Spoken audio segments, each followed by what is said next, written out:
मुख्यमंत्री पुष्कर सिंह धामी ने आज पौड़ी गढ़वाल के लैंसडाउन में भाजपा जिला प्रशिक्षण वर्ग का शुभारंभ किया और कार्यकर्ताओं और पदाधिकारियों के साथ संवाद स्थापित किया।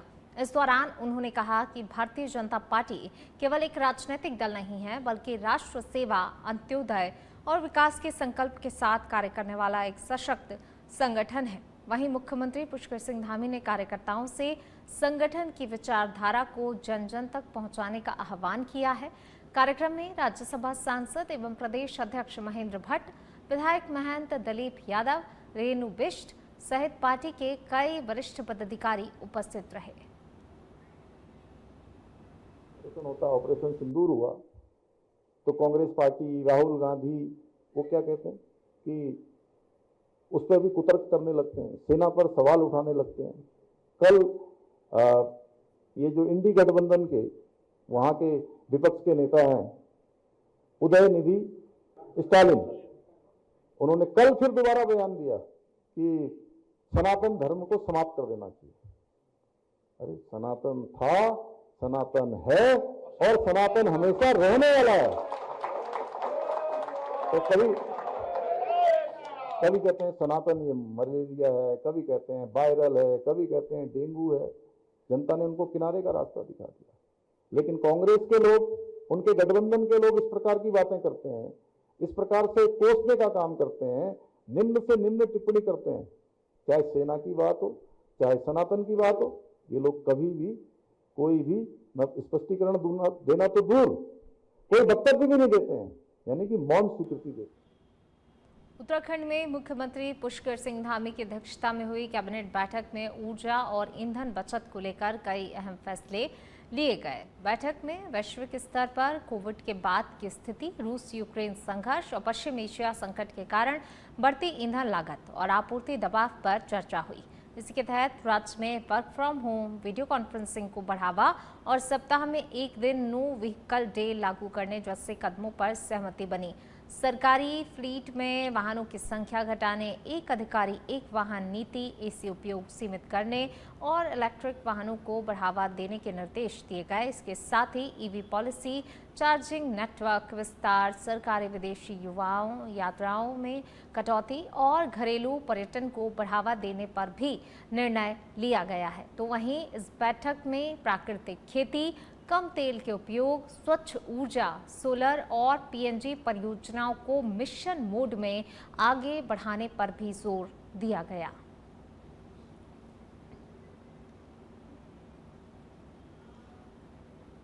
देहरादून में नीट यूजी 2026 परीक्षा रद्द मामला को लेकर सियासत अब तेज होती हुई नजर आ रही है।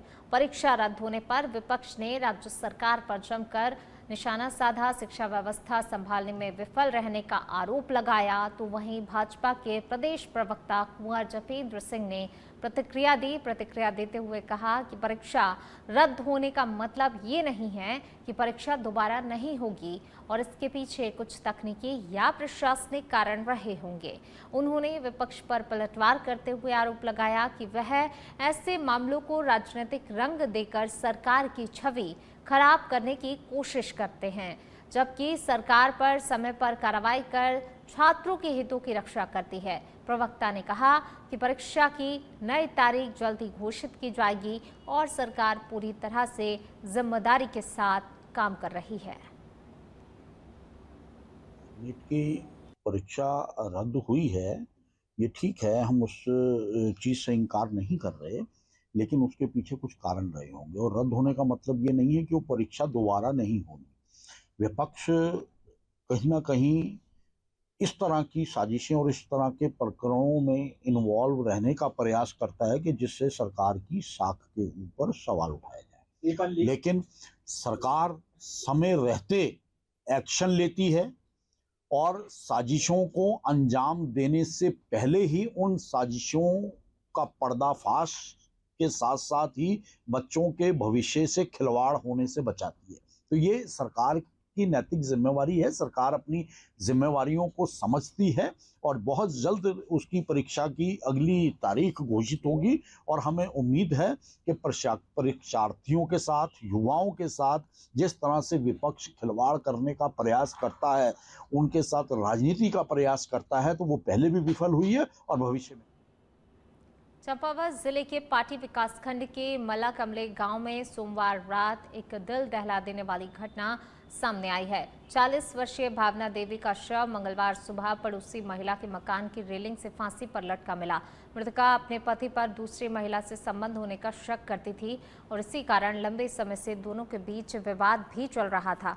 तो वहीं गांव में कई बार पंचायत भी कराई गई, लेकिन विवाद फिर भी खत्म नहीं हुआ।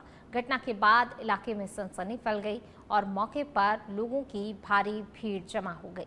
लोहाघाट थाना प्रभारी अशोक कुमार सिंह पुलिस टीम के साथ घटनास्थल पर पहुंचे और शव को पोस्टमार्टम के लिए मोर्चरी में भेजा गया। पुलिस पूरे घटनाक्रम की गहनता से जांच पड़ताल में जुटी हुई है और परिजनों, ग्रामीणों से पूछताछ लगातार जारी है।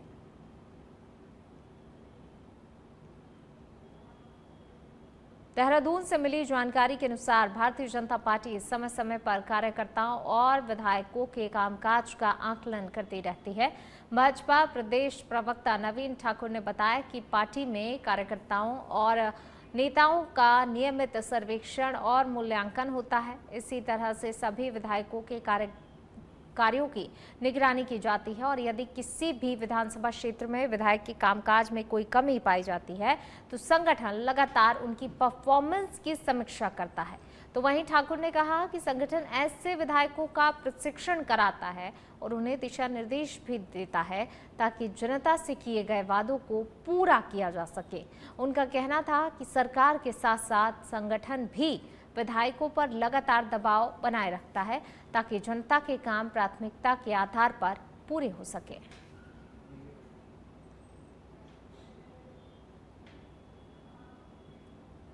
देहरादून में करीब 160 दिनों से वर्षवार भर्ती की मांग को लेकर नर्सिंग अभ्यर्थी धरने पर बैठे हैं। पिछले 3 दिनों से कुछ अभ्यर्थी परेड ग्राउंड में टंकी पर चढ़कर विरोध प्रदर्शन कर रहे हैं, जिससे कि माहौल तनावपूर्ण हो गया है। तो वहीं स्वास्थ्य मंत्री सुबोध उनियाल ने कहा कि अभ्यर्थियों का ज्ञापन और हिमाचल शासन आदेश का परीक्षण किया जा रहा है और आगे भी निर्णय लिया जाएगा। तो वहीं उन्होंने आश्वासन दिया कि अभ्यर्थियों की समस्याओं को गंभीरता से लिया जा रहा है और जल्द ही समाधान की कोशिश भी की जाएगी।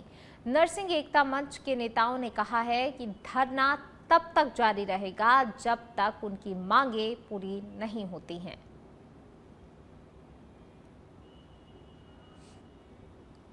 खबरों में बढ़ेंगे आगे, बात करेंगे अब उत्तरकाशी की। उत्तरकाशी के मोरी क्षेत्र में टॉन्स नदी के तेज बहाव के बीच एक युवक जेसीबी मशीन सहित नदी के बीचों बीच फंस गया, जिससे मौके पर अफरा तफरी का माहौल हो गया। तेज धारा के कारण युवक बाहर निकलने में असमर्थ था। वहीं घटना की सूचना मिलते ही एसडीआरएफ की टीम, उत्तराखंड पुलिस की टीम तुरंत ही मौके पर पहुंची और बिना समय गंवाए हुए रेस्क्यू ऑपरेशन शुरू किया गया। वहीं चुनौतीपूर्ण परिस्थितियों के बावजूद टीम ने सूझबूझ और साहस का परिचय देते हुए युवक को सुरक्षित बाहर निकाल लिया। एसडीआरएफ की त्वरित कार्रवाई से एक बड़ा हादसा होने से टल गया।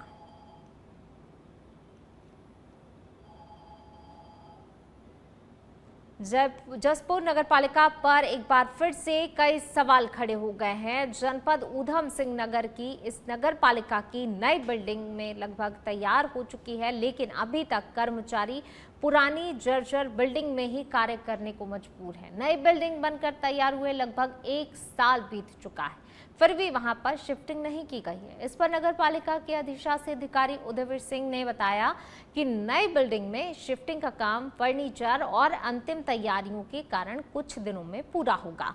उनका कहना था कि लगभग 8 से 10 दिन में सभी तैयारियां पूरी कर ली जाएंगी और शिफ्टिंग भी की जाएगी। जसपुर में नए भवन की में तैयारी में थोड़ी सी देर हो रही है। लगभग 8-10 दिन में काम पूरा हो जाएगा। उसके बाद वहाँ शिफ्टिंग की कार्रवाई की जाएगी।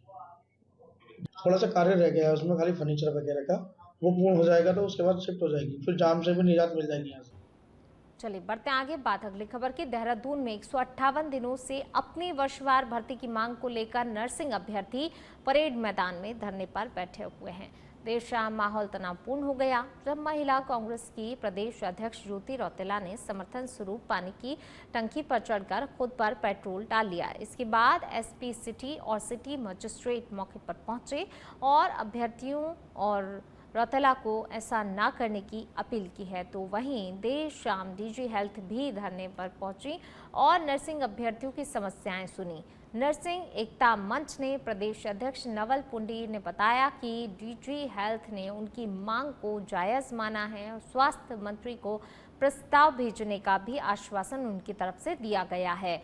वहीं अब मुख्य सड़क खाली कर दी गई है और अभ्यर्थी परेड ग्राउंड में धरने पर डटे रहेंगे जब तक उनकी मांगें पूरी नहीं हो जाती हैं।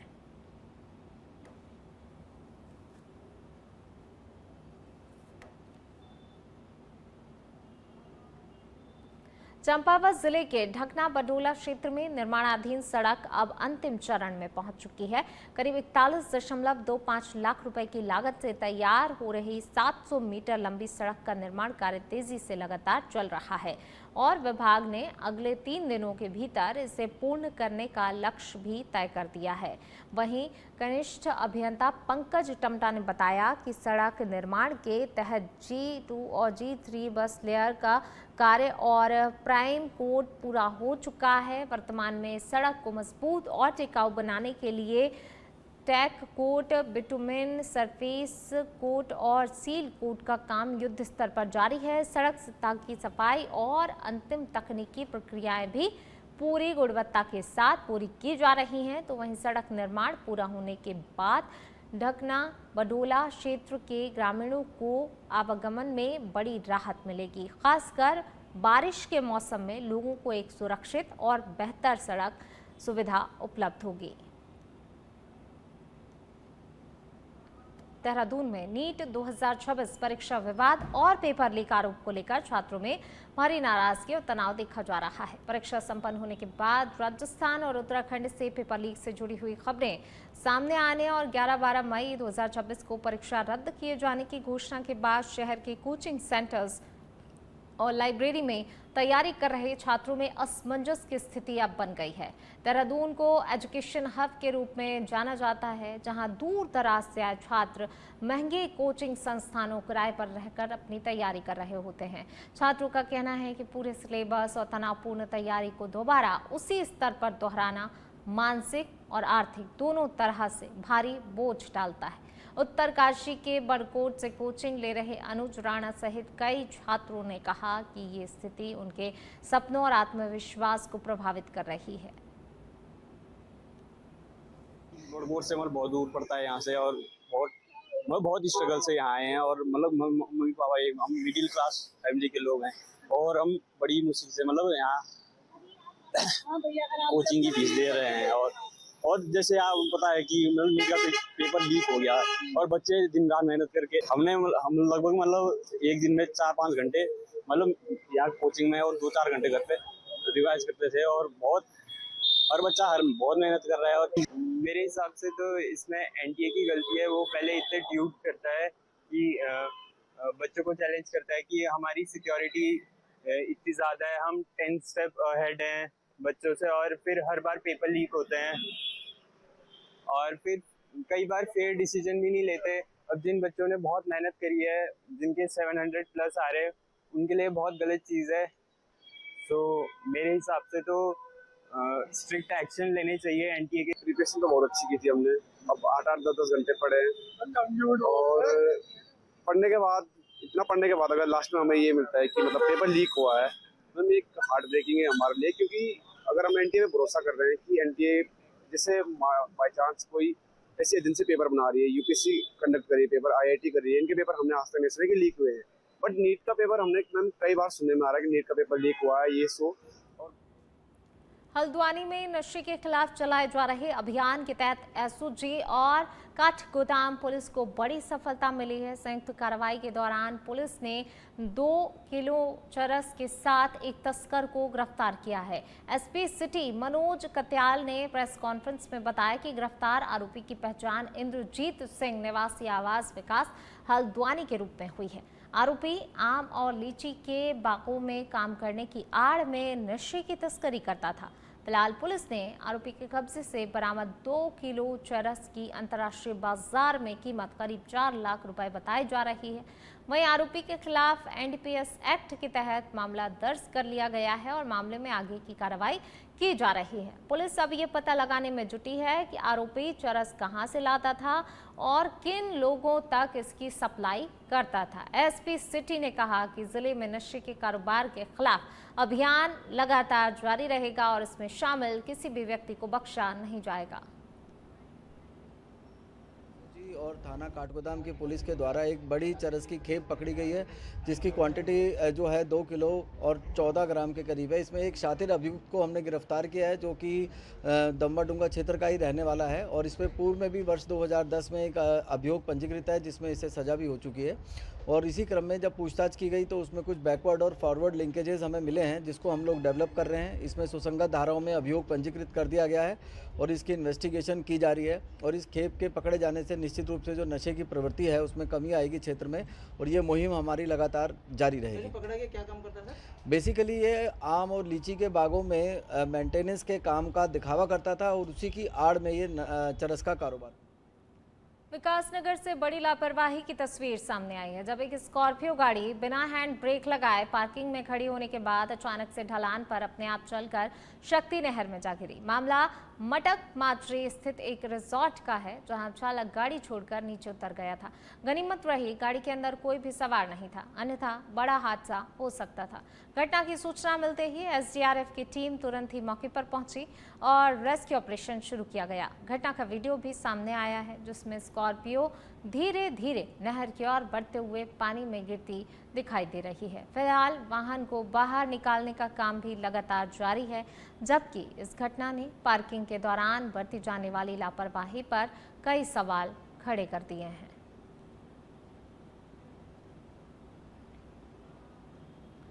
रुद्रपुर में महापौर विकास शर्मा ने सोमवार को वार्ड नंबर 11 संजय नगर खेड़ा बस्ती के बसंती पूजा मैदान से महापौर जनता के द्वार अभियान की शुरुआत की। नगर निगम द्वारा आयोजित बहुउद्देशीय शिविर में निगम, बिजली विभाग, जल संस्थान, श्रम, समाज कल्याण, जन्म प्रमाण पत्र और आयुष्मान योजना सहित कई विभागों के स्टॉल लगाए गए। बड़ी संख्या में नागरिकों ने अपने मुद्दे अधिकारियों के समक्ष रखे, जिनमें से कई समस्याओं का मौके पर समाधान किया गया, जबकि अन्य मामलों में त्वरित कार्रवाई के निर्देश दिए गए हैं।